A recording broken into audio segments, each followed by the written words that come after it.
ایک روز حضرت فاطمہ رضی اللہ تعالی عنہا نے رسول اللہ صلی اللہ علیہ وآلہ وسلم سے عرض کیا، ابا جان، 3 روز سے نہ میں نے کچھ کھایا ہے اور نہ حسنین کریمین نے اور نہ ہی حضرت علی رضی اللہ تعالی عنہ نے۔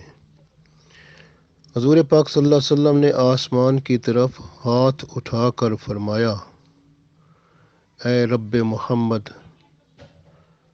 فاطمہ بنت محمد رضی اللہ تعالی عنہ کے لیے وہی کچھ بھیج جو مریم بنت عمران رضی اللہ تعالی عنہا کے لیے بھیجا کرتا تھا۔ اس دعا کے بعد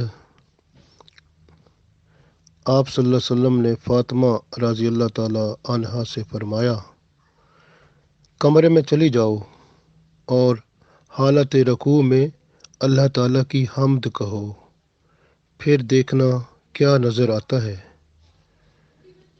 حضرت فاطمہ رضی اللہ تعالی عنہا کمرے میں تشریف لے گئیں۔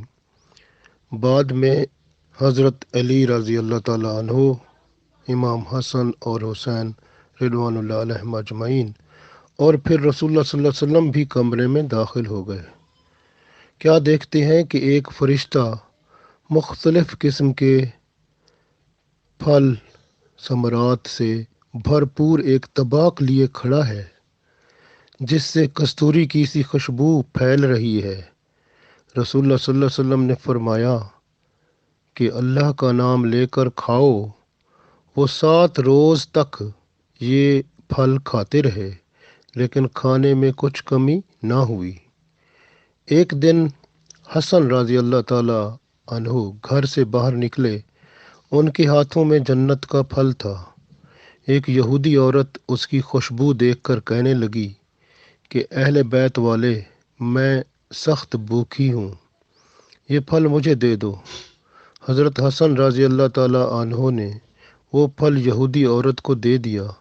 یہودی عورت نے پھل کو ابھی ہاتھ ہی لگایا تھا کہ سارے کا سارا پھل غائب ہو گیا۔